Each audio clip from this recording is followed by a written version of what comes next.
Hi, everyone, and welcome. We're just before the hour. I'm just waiting for a couple of minutes for people to jump on. But welcome to the Good Governance Academy webinar. And in fact, this is a part of the Good Governance Research Forum. And Lindy Gruber is online. Lindy heads up the research forum. And I see, Rolf, you raised your hand. Can't take hands at this point. Please tell us where you're from in the chat function. If you have any questions, the chat function is open.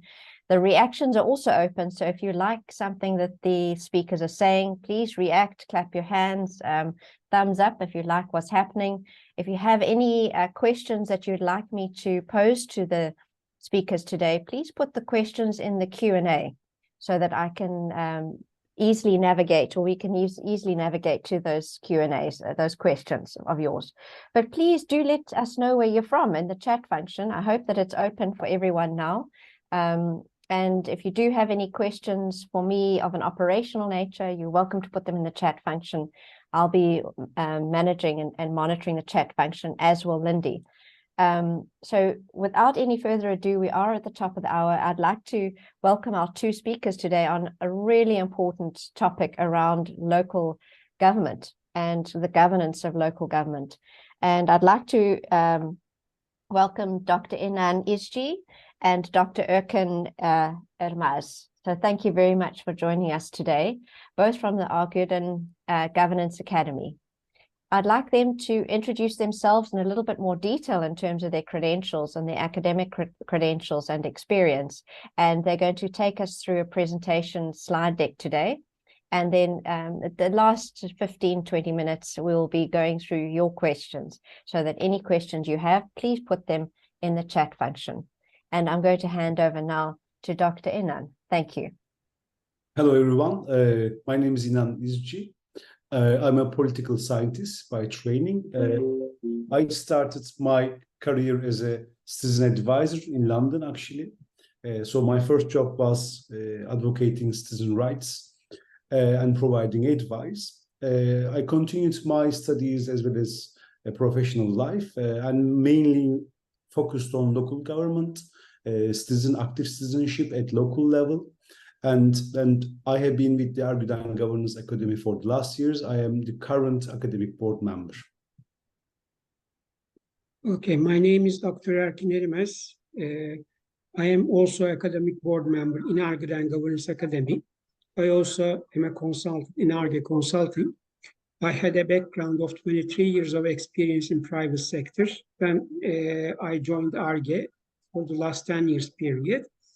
I focus on strategy, local governance, corporate governance, sustainability, risk management issues. And I have been working on local governments on about 8 years period so far with Inan. We have a number of researchers. Also, I am a member of UN Global Compact Turkey Network, board member. And also I am a member of UNGC headquarters Think Lab, Transformational Governance, which tries to operationalize the SDG 16 for private sector companies. And also I had an experience with the World Business Council for Sustainable Development for about 2 years as a licensed delegate. And at that time, I also had a chance to attend and work in the EU's some work streams regarding policy development processes. I think we can start our presentation. First of all, we would like to start with a presentation of our academy. Our academy was founded in 2014, actually, and it is pure focuses on good governance, improving good governance for improving the quality of life and sustainable development. And its main mission is really increasing the quality of governance to increase the trust among the society across the different sectors and different levels. And it tries to act as a center of excellence for good governance and mainly aim to actually train and support the leaders in the governance area. as I said, we started our journey in 2014, and then since then we've been carrying on various activities and doing training, educational activities, projects. It started with good governance in public sector conference and program, and I am purely focusing on public governance aspect of the academy currently. In 2016, we started to translate and disseminate OECD's regulatory policy outlook series, and then continued with NGO training program for good governance. In 2018, first time we developed a tool called Municipality Governance Scorecard, which we will share in details in a couple of minutes, actually. Afterwards, we helped the first municipality in the world to publish integrated report in 2019. In 2020, Erkin Erimez and I developed a guide for local development. Basically, it is aiming how the metropolitan municipalities can work with business sector to devise and formulate and then also act together in implementing sustainable development at cities. In 2020, first time we published a governance scorecard for the biggest corporations in the 6 leading economies. And it was about how the quality of governance in the sustainability of corporate world is being carried out. So it aimed to, in a way, evaluate the sustainability governance quality. And we continued our journey in 2021 by developing child and parent-friendly municipalities guide. Basically, it was about how the municipalities can become sensitive, inclusive, and participatory for the children and their parents. In 2022, we continued with development of Metropolitan Municipality Governance Scorecard. And 2022, we started to collaborate with Council of Europe, and first time in Turkey to give a European label of governance excellence. In 2022, in the same year, actually, we developed integrated municipality governance model. Today, actually, we will share out municipality governance scorecard, metropolitan municipality governance scorecard, and integrated municipality governance scorecard as our case studies to show how citizen-centric local governance quality can be improved. And recently, we carried out in partnership with the Council of Europe, first time the School of Participatory Democracy in Istanbul. Actually, it took place last week. On our advisory board, we have leading global leaders. You probably know some of them. Sir Mark Moody-Stuart, Global Compact Foundation's former chair, Professor Mervyn King, Paul Polman, they are all on our advisory board. So we consult the global minds in devising our works and also promoting good governance across the borders.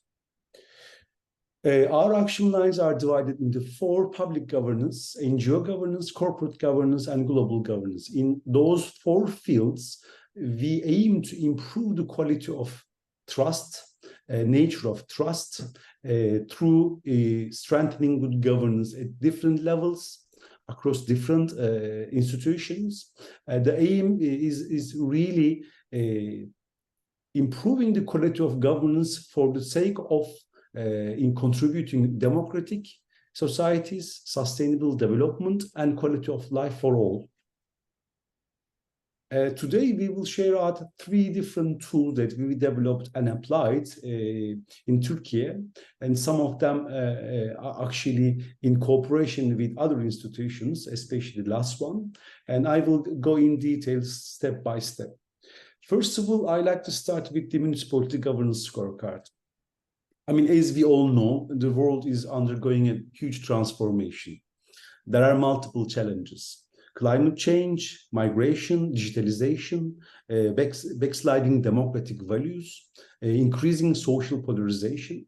These are big challenges in front of us. So in order to defend democratic values, further them in economic, social, and ecological spheres, our institutions believe that good governance is key. To promote good governance among the society and empower the citizens, we decided to develop a tool for the citizens and civil society organizations so that they can map and measure and then evaluate the good governance culture at their local governments.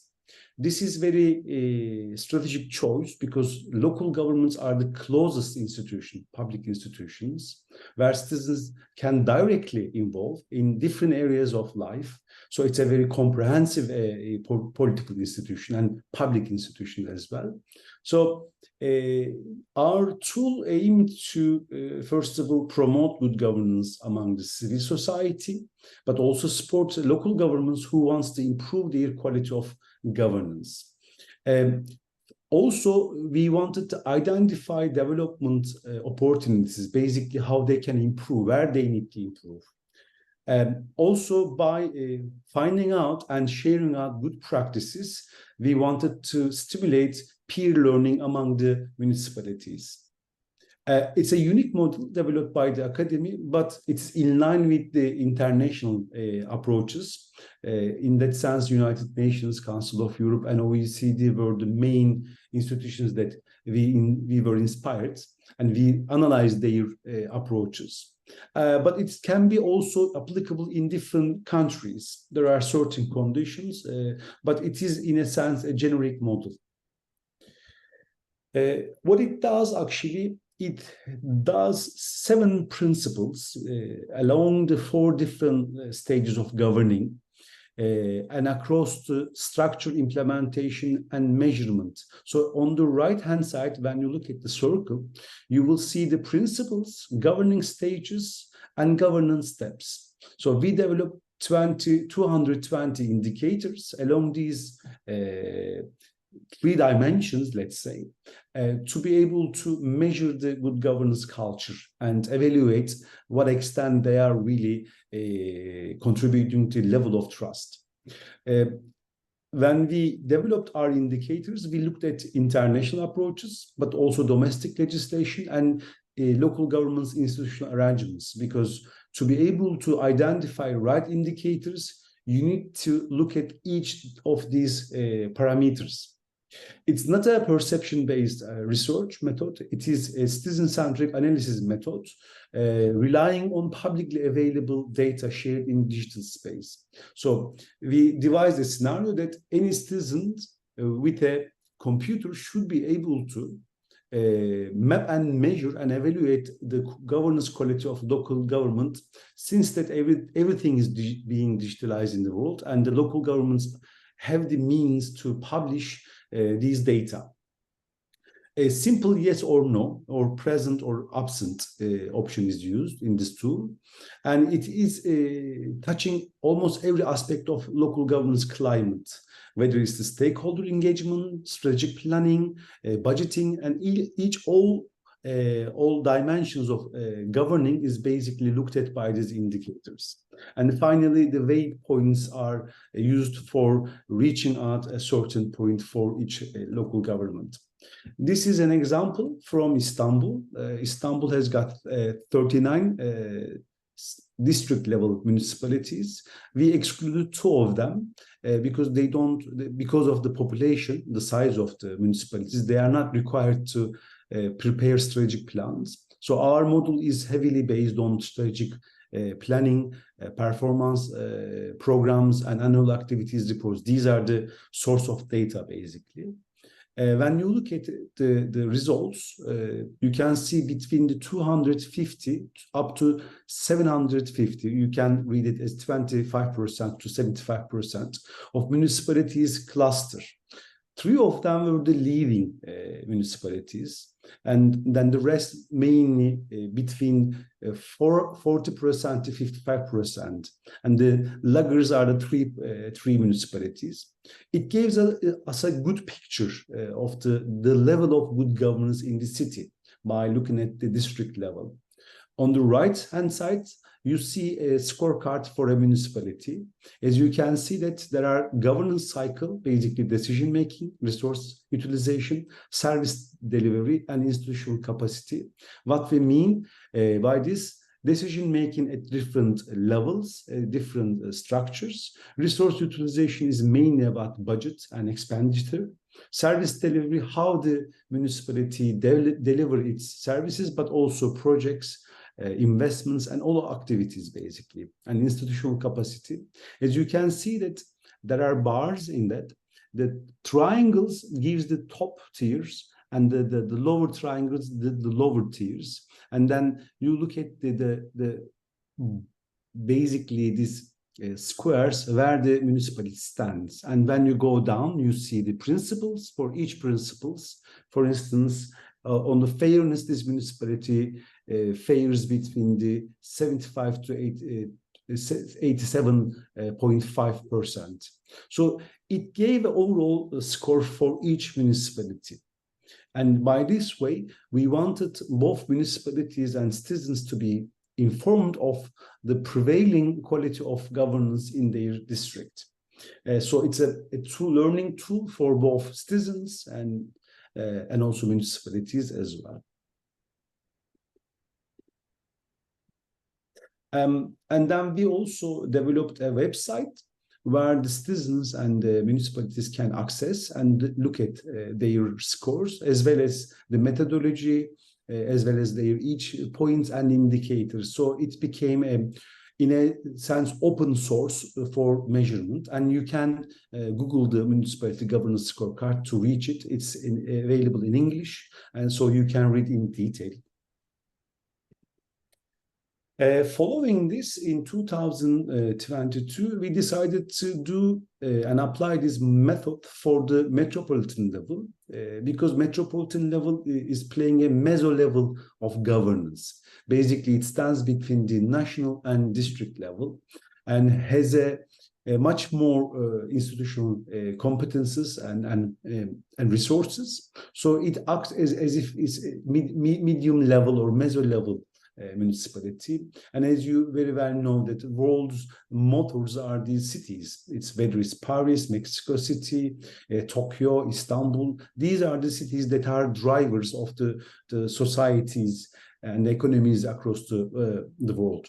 So similar methodology, and in a sense, we wanted to look at how the metropolitan decision makers are using the political authority and resources vis-a-vis good governance culture. And it provided us to look at to what extent good governance quality is favoring well or not at these cities. In this case, we took 27 metropolitan cities of Turkey. We used this time 337 indicators. Each indicators provided us to look at different aspects and steps of good governance. Just in a way, giving you a perspective, what we look at it, we look at three different dimensions: political aspect, administrative aspect, and fiscal aspect. Political aspect is mainly how the municipal councils are taking their decisions, whether they are accountable, whether they are transparent, participatory or not. Administrative aspect is mainly looking at bureaucratic processes, how the bureaucracy is making decisions, how they look at ethical issues, whether they involve with stakeholders. And then fiscal is mainly about budget, whether the municipality discloses the key financial data, whether they apply participatory budget. These are the dimensional institutional governance, basically. And similar to the previous tool, we look at through four different levels: decision-making, resource utilization, implementation, and outputs.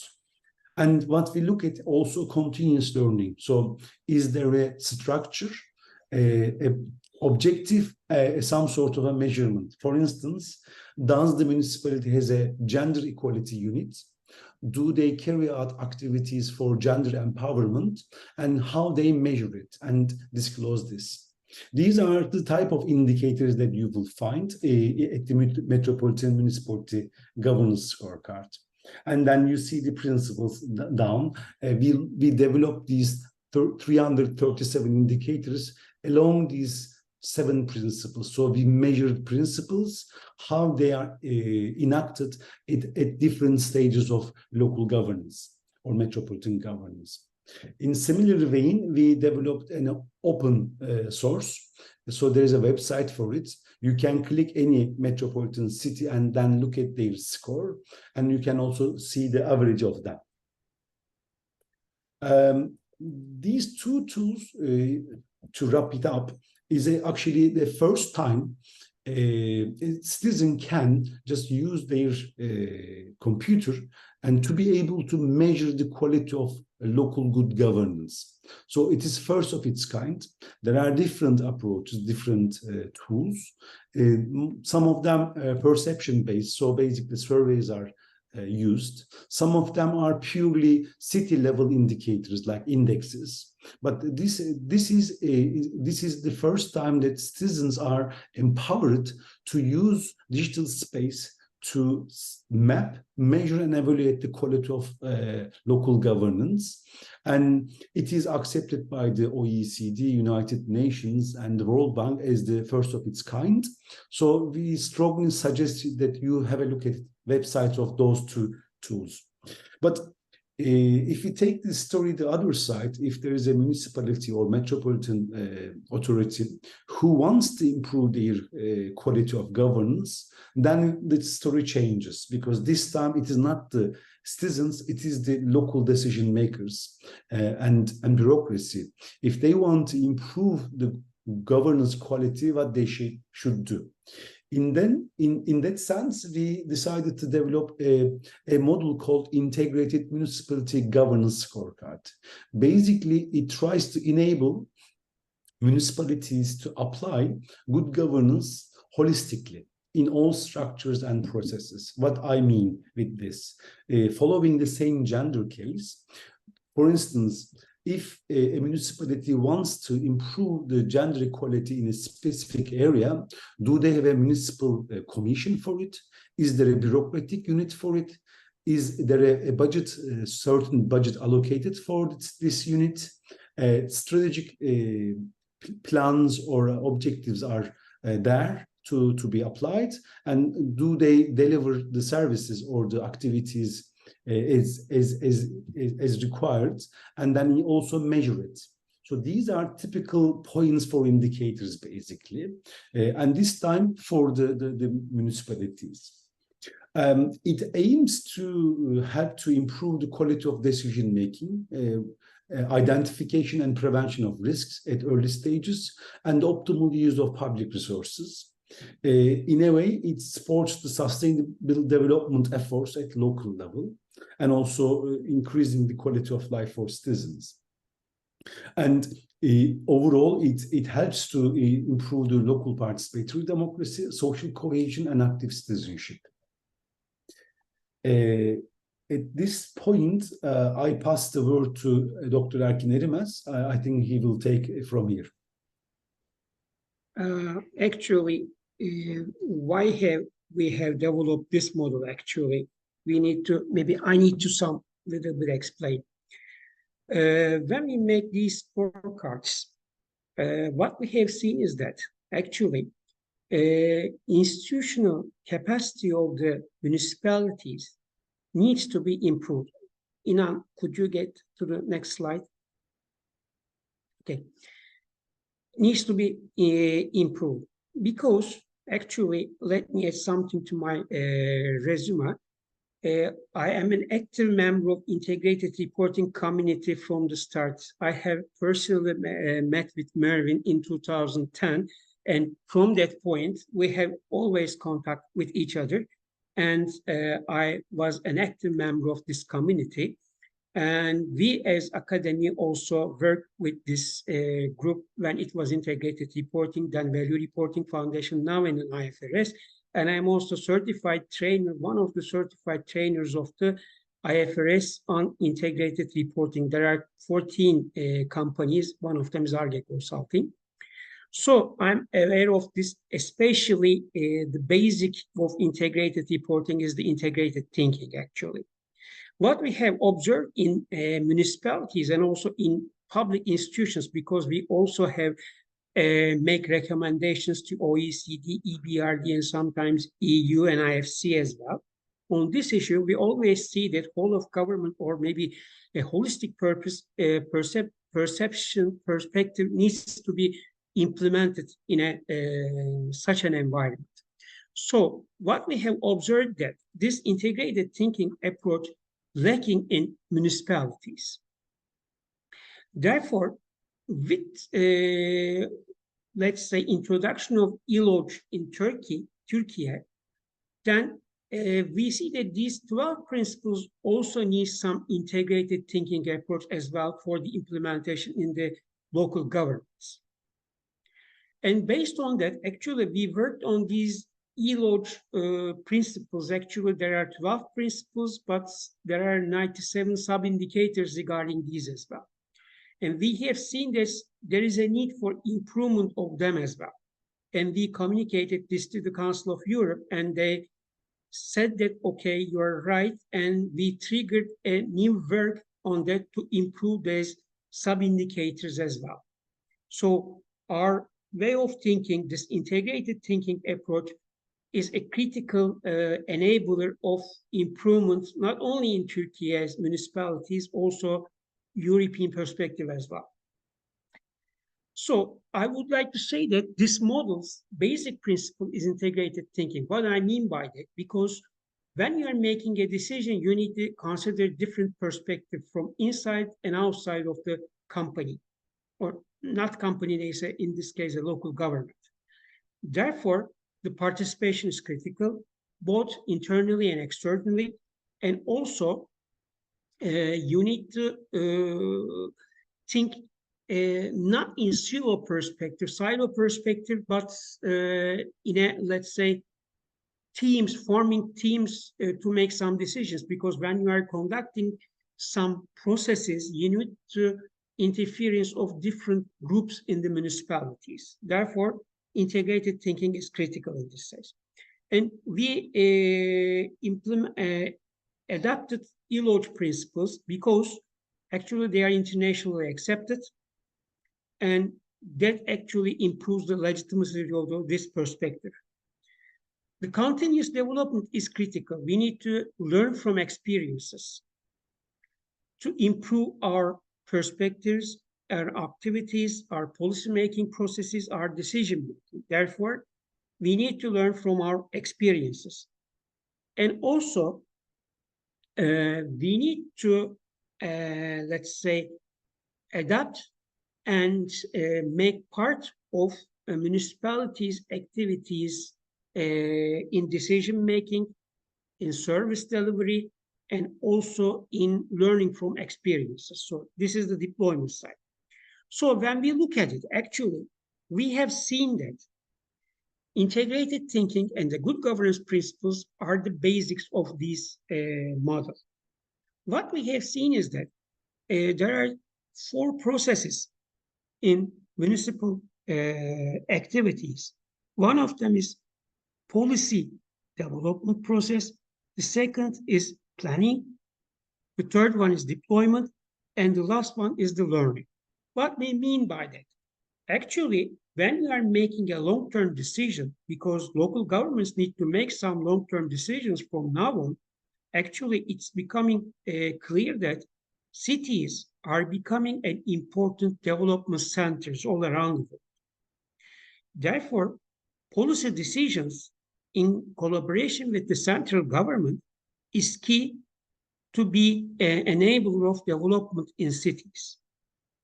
So policy development is critical, which it needs participation of stakeholders, internal coordination, and clear policy targets, which needs to be communicated to the related parties to get their acceptance and their support. We already know that the resources of local governments are limited, therefore they need the others' resources as well. And this is collective policy-making process creates the trust between parties. This is critical. The second stage is the planning actually. What we mean by that? Okay, you make the policy decisions, but you need a strategy to implement them and to reach these levels of targets. And again, you need some kind of interaction between stakeholders as well, participation, where participatory democracy becomes very important tools in these two stages. And then you deploy, you implement the services with the support of all stakeholders as well. And then you need to report what you achieved and what you didn't. As in we use the terminology in the balanced report, meaning integrated report, with a holistic perspective. What I mean by that, you already create some impact on the areas that you do not control effectively, but your activity affects the development of the case. Let's have a kindergarten, for instance, as a local government, you open kindergarten. That means women could join the workforce, and that increase the economic activity in the region, maybe improves the quality of life in the region as well. And also that affects the children's development as well, because we already know that at between 2 to 5 years period is the most important period for the learning.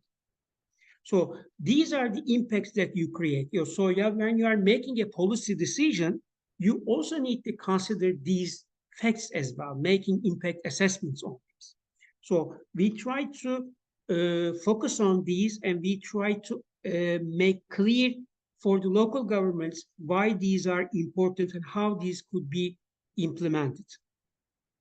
So actually, we see that a triangle, you see a triangle with 3 dot points. One of them, which are the key actually founding stones of this model.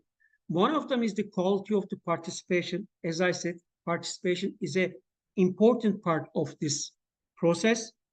The second is actually quality of information, which means actually you need to communicate transparent, understandable, which are the principles of integrated reporting as well, to the stakeholders, both internally and externally, which means everybody knows in the organization, I am the part of this big strategy, I'm making this part of it, so that makes a difference. And also quality of,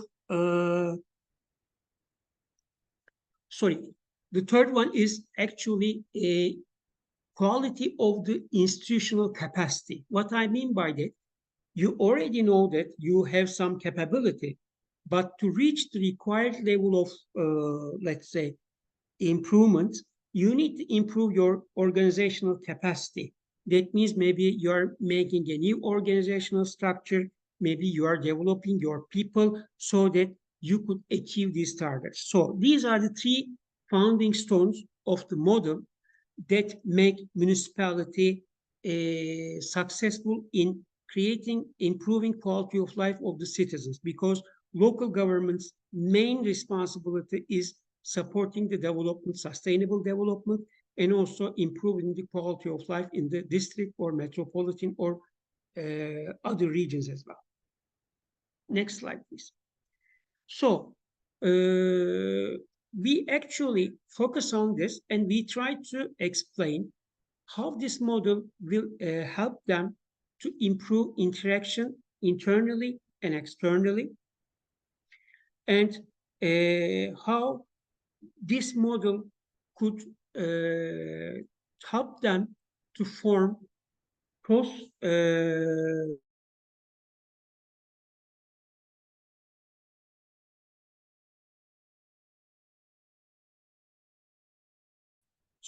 solve and focus on a common principle at the end of the day. Let me, okay, next slide, please. And we use these 12 principles, which are actually participation, responsiveness, efficiency and effectiveness, openness and transparency, rule of law, ethical conduct, competence and capacity, innovation, sustainability and long-term orientation, sound political financial management, human rights, and accountability. These are really critical, especially for the 11th one. And I can say that this is highly related with the inclusivity. You need to include all the parties in the area so that you could have a holistic perspective and make a prioritization based on this perspective. And you need to communicate why you have made this decision and how it will be implemented in a future perspective. So these are the critical factors that drives us in our making policy decisions. Next slide, please. What we mean by the quality of participation, actually, as I said, inclusive participation, meaningful participation. What I mean by that, actually, participation needs to be effective. How this could be achieved? Before actually starting the participation process, we need to select the right stakeholders, and we need to inform them before the participation process. What is the existing context and what we are trying to achieve, so that they could understand what we are trying to achieve and reach such a target. So they actually make a preparation before a participation process, which makes participation very effective at the end of the day. And participation needs to be continuous. If you make it ad hoc, then the trust will disappear. Information quality is critical because only financial information doesn't give the idea for regarding an institution. You need to include the non-financial information and also interaction between non-financial and financial information. This needs to be comparable, it's to be holistic and based on time frame and impact on different stakeholders. As you said, these are actually the integrated reporting principles. And improving the quality of municipal processes, utilization of quality management systems could be one enabler. And actually measuring and evaluating the results, which is the main actually enabler of learning from experiences. And an important issue is that evidence-based decision-making. You actually make a deep analysis and you understand what are the current position and what could be possible impacts.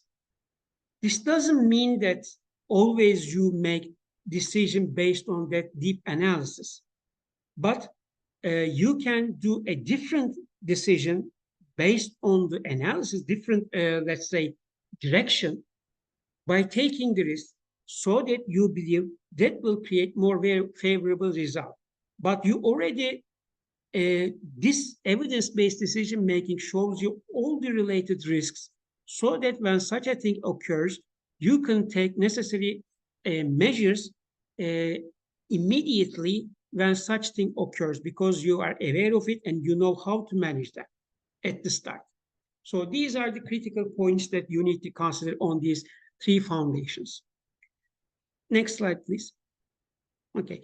As Inan said, we had international recognition on our work. OECD, OPSI, you know, which is Observatory Public Sector Innovation. This is a innovative scorecard, they said. And also, we had a chance to communicate this in OECD Asia Forum, in United Nations as well. Council of Europe is also support our models. Harvard professor Shabir Chima said that this is a very important research so far. We also communicated this model to the Council of Europe, this integrated municipality governance model, and we discussed this model with Council of Europe, LSE, in a webinar in October 2023. Actually, these are our contacts, and thank you for listening us. Now it's time for Q&A, if you have any. Thank you so much. That was really, really interesting. We've got a couple of questions that have come through. I'll put them. The first question is, how do you engage your stakeholders? How do you engage you say participation is key. So the different types of stakeholders, you've got the citizenry, but you also have your internal stakeholders, you've got your, I guess your regulators or your, the government kind of stakeholders. What is the best way of going about engaging those stakeholders in this process? I might have the first word. First of all, I think there has to be a value chain perspective. Basically, if you are talking a policy area, let's say parks in the city, it concerns multiple dimensions: ecological dimension, whether it's the right spot, whether it's inclusive, accessible, in terms of gender, disability, whether the resources are available. So if even just from having the case of park, we can identify both the external and internal stakeholders. External, who are the groups that will be affected from this park? If it's inclusive for children but exclusive for elderly, then it's not an inclusive city, or it's not elderly friendly, basically. So you need to consult different social groups. To do that, you need to identify the relevant stakeholders or their representatives, and then depending on their accessibility, you need to devise certain engagement tools and mechanisms. It can be survey, it can be workshops, it can be even home visits, because some people are immobile in terms of physical constraints. First of all, you need to look at this aspect. Then you need to also look at the ecological perspective. I mean, who are the right external stakeholders about the park? Should it be a solar system in terms of electricity? Shall there be endemic plants, for example, as a protection areas? So it's a very wide area of ecosystem, but internally as well. Mostly, parking decisions are left to technical experts within the municipality or local government, but we need to be sensitive to gender, age groups, even if there is a crime spot, for example, and if you want to prevent youth becoming criminal, let's say, then you need to be able to devise with the social policy aspect in it. And so there has to be some sort of horizontal coordination between the units and experts, even decision makers. When you are going up vertical to the main decision makers, whether it's the municipal council or the vice mayors, then you should be able to have a fuller picture of the stakeholders, both internal and external. And for instance, one of the biggest problems is always budget. But what about if you look for sponsors? If there are some companies who wants to do some sponsoring, then they become your external stakeholders. Then you have to deploy a communication strategy. So all in all, what I am trying to convey is the fact that any field of policy or municipal action, there has to be ecosystem perspective, some sort of a value chain understanding to identify stakeholders. Otherwise, we can just, with a pure good intention, just reach out to only active members of the society who are already vocal, who are already, lobbying and doing advocacy. But despite all our intentions, good intentions, we might be excluding who are unable to reach us or who are even unable to voice their concerns. So there has to be inclusive, well-structured stakeholder engagement strategy for each area of action. Thank you very much. We've got lots of questions coming in. Maybe a question for Dr. Erkin. In your experience with this, under which portfolio does this kind of activity, this work live in a local authority? So And is there ongoing monitoring by that, by that oversight body? Actually, during when we implement this e-lodge process in Turkey, we piloted 2 municipalities in Istanbul, and we introduced this model to them. And both of them started to implement it. What I mean, actually, they formed cross-departmental teams. Why they actually need that? Before we just finalize the model, we had some internal workshops where different parts of different departments of municipalities come together and discuss their problems, how we could improve together. And so we communicated what could be the possible solutions, and we discussed, and they said that, okay, these are the activities that we could do.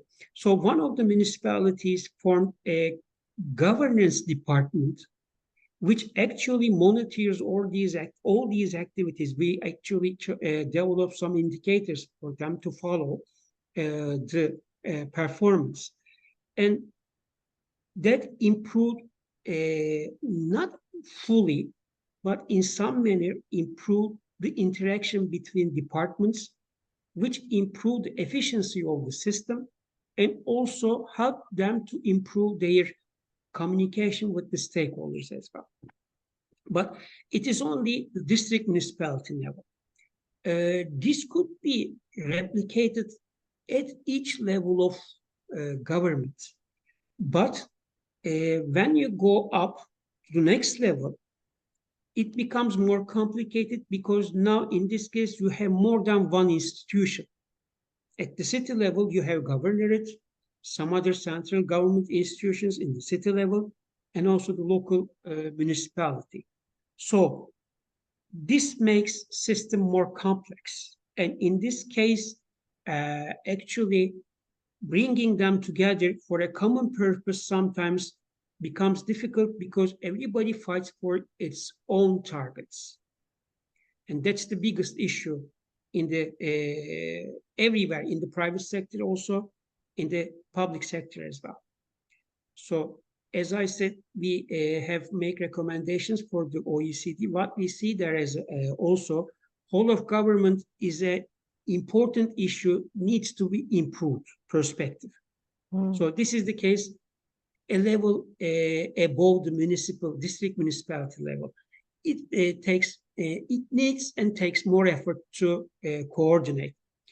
And maybe the governor should be the coordinator, but you need to educate them first to make this. And I think that could be achieved, and that needs to be achieved, because with the increasing the effect of the problems like the climate change, or maybe migration, or some other economical issues, or maybe climate change triggered migration could be an important issue. These forms will converge. I believe it will take time. It will not be easy. There will be a lot of conflicts on this issue. Maybe in addition, Caroline, I might add something to make it much more simpler and understandable. Mainly in the public sector, citizens look at political parties and the leaders, whether it's the party leaders or the mayors. So that they look at representative kind of quality. Who will represent me, to what extent, whether it's satisfactory or not. But we tend to forget the exercise of political authority, because the quality of exercise of political authority determines the outputs. So it is not who rules, but how they rule, basically. So we delegate both political authority in the form of sovereignty through votes, but we also delegate resources for the 5 years or 4 years of term. But we are the shareholders as both the sovereign individuals, but also the taxpayers. So we delegate for 5 years these powers, both political power and resources. But in between, we don't have much chance to monitor how they conduct governing. So our tools and models focus on how. It's not who, It's to what extent, but it's how, because if we improve how, then the outputs will increase anyway.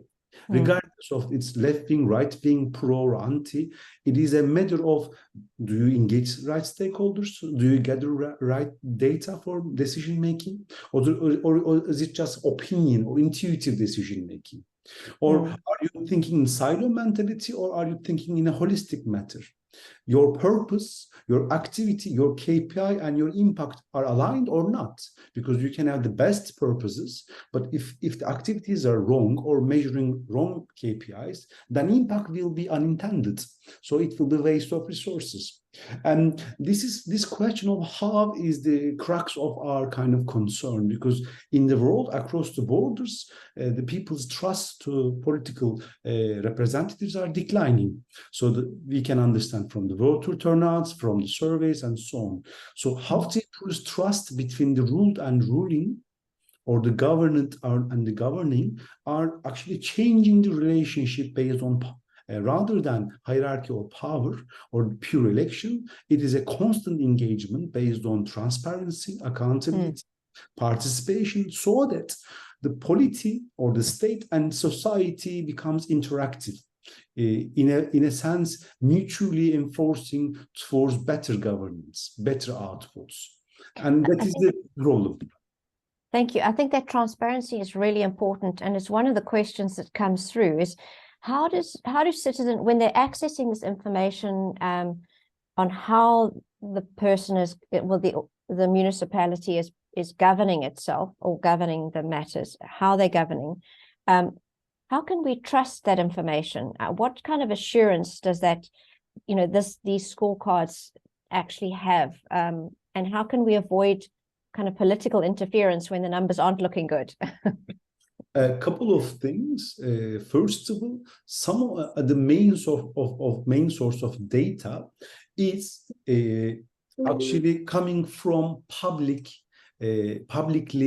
obligatory disclosure of information. According to our public administration and public finance law, the municipalities need to publish their activities, their strategic plans. So if they, for instance, manipulate or lie about it, they are also exposed by the court of internal auditors, external auditors, municipal council members from oppositions, bureaucratic whistleblowers, right to information act. So you can ask certain information to juxtapose the kind of the factfulness of those figures or the declarations. So there are various ways of, in technical terms, triangulation or cross-checking the correspondence of those declarations. Some of them are ruled by the administrative law, some of them by the political competition, some of them through bureaucratic means. So we are fairly confident that data represents the truth. The issue of performance is not our matter. It is the citizens or stakeholders' matter. We look at whether do you disclose the right information. We don't check it what extent it is satisfactory or not.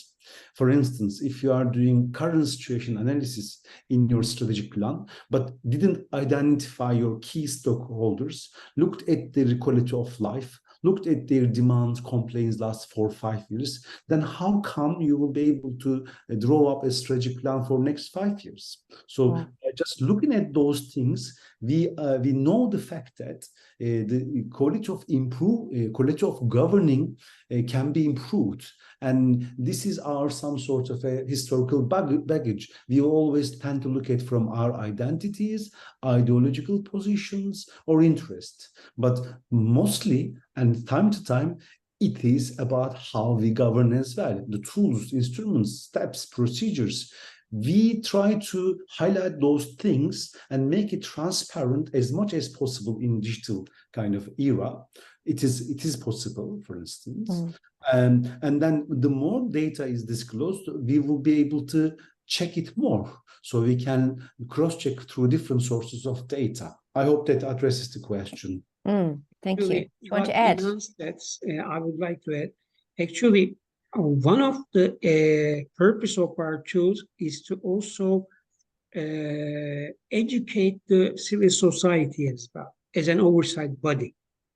So when you say something in your strategic plan and you didn't achieve it, but you already say that you achieved in your, let's say, annual report, then as a civil society actor, you could just disclose this unsuccessful activity.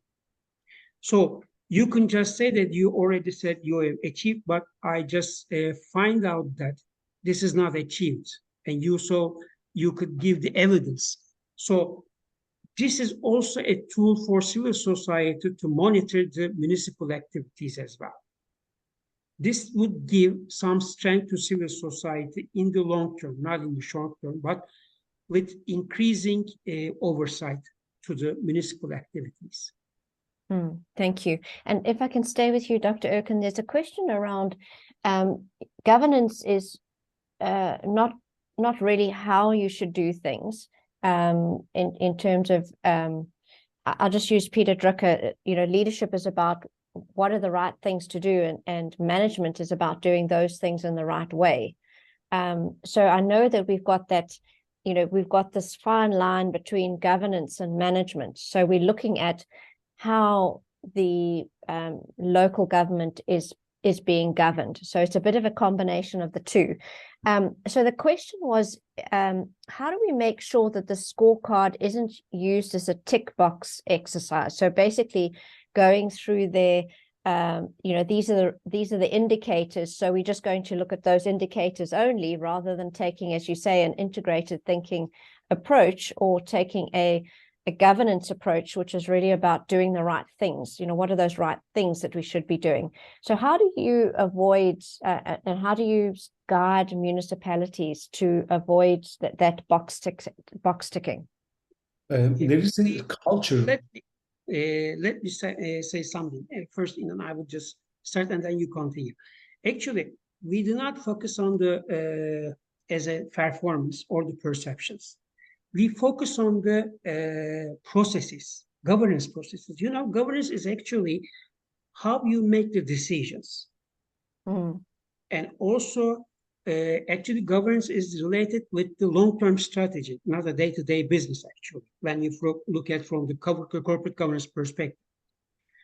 You give the direction, and actually, how you give the direction is important for governance because, as I said, evidence-based. Maybe I could say this is a diversity of mind is critical because when you are making your decision, you need to consider different perspectives. These are the important issues. And this is not a tick box exercise. We already look at the processes of the municipalities. How we look at it, the information they provide us. Where we get this, for instance, in a strategic plan, they say that how they conduct their stakeholder engagement processes, which tools they use for collecting information. Is this just as a survey or an interactive meeting like workshops? So this gives an idea, because when you look at the maturity level of stakeholder engagement, survey is the first level. This is not interactive. But when it's come to you make survey and then a workshop, then it's more interactive. Now you are getting information. And also we look at if they inform the stakeholders before such a workshop.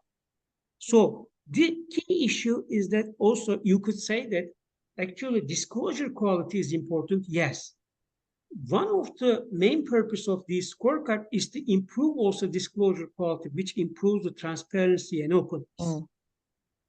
Thank you. I think if you mentioned, Dr. Inan, on the culture side, because that brings in that, you've got the process, but you've also got the context within which that process is being performed.